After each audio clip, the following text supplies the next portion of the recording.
Just 1 minute ago, a secret that has been guarded for decades has finally come to light.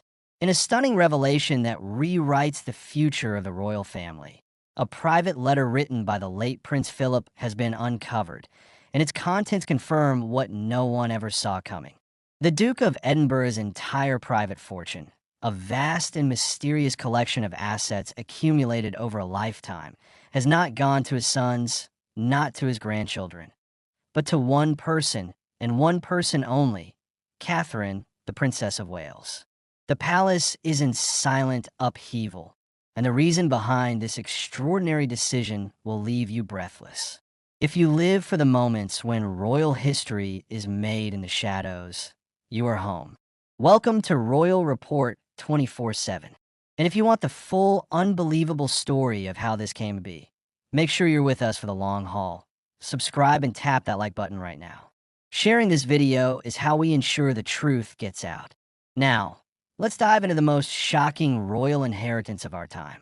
This isn't a rumor. It isn't speculation.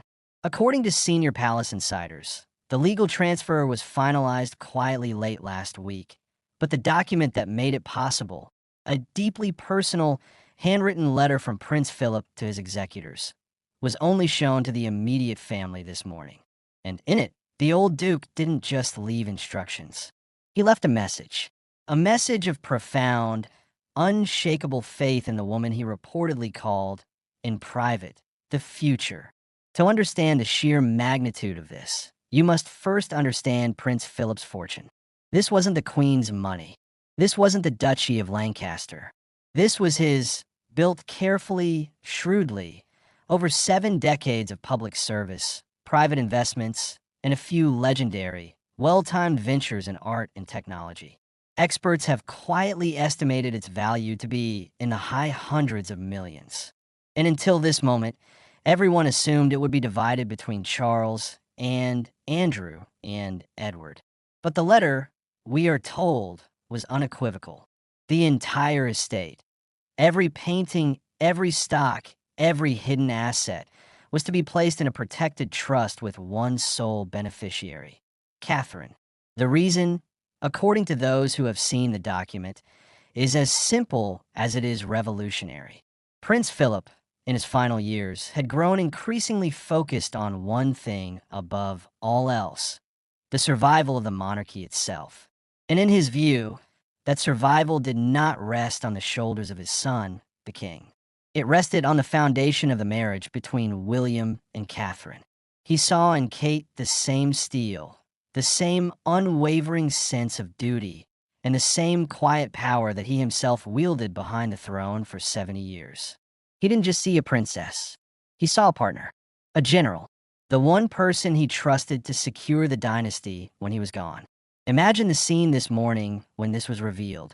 King Charles, we are told, was stunned into silence.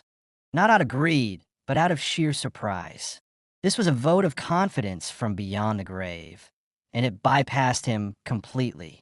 It was a direct anointing of the Waleses as the true engines of the monarchy's future. For Prince William, it was a moment of overwhelming emotion, the ultimate blessing from the grandfather he adored. But for Catherine's sources say she was overcome. She had no idea. This wasn't something she asked for or ever expected. It was a burden and an honor placed upon her by the family's toughest critic. And this is where the story gets even more fascinating. The money itself is almost secondary. The true value of this inheritance is symbolic. It is Prince Philip's final and most powerful strategic move. By giving Catherine this independence, this colossal financial security, he has effectively armor-plated her position. She is now, without question, the most financially powerful woman in the royal family. She cannot be sidelined. She cannot be undermined. Her influence is now backed by a fortune that is entirely her own. This is his way of ensuring that the stability she and William represent is unbreakable. Think of the subtle messages this sends. To Prince Harry and Meghan, it is a thunderous statement about where the family's true legacy lies. To any potential internal critics, it is a warning. Catherine is untouchable. To the public, It reinforces that the future of the crown is safe, steady, and in the most trusted hands possible. This was Philip's masterstroke. From beyond the grave, he has orchestrated the most elegant consolidation of power in modern royal history. The palace, as you can imagine, is reeling. There is no protocol for this. There is no precedent. Courtiers are scrambling to understand what this means for the balance of power. The king's reign will continue, of course, but there is no denying that the center of gravity has just shifted decisively toward Adelaide Cottage. The old duke, ever the strategist, has ensured that his vision for the monarchy will outlive him by generations. This is more than an inheritance. It is a coronation, a private, posthumous coronation of Catherine as the matriarch in waiting. It is Prince Philip's final and most lasting gift to the crown he served his entire life. He didn't just give her his wealth, he gave her his vote. And in the world of the royals, that is the only currency that truly matters. This story is still unfolding. The repercussions of this revelation will be felt for years to come. To make sure you don't miss a single development in this historic turn of events, stay with us. Subscribe to Royal Report 24/7. Like this video if you're as stunned as we are, and share this story, because tonight history has been rewritten. The Duke's final mission is complete, and the princess is now, unquestionably, the keeper of the flame.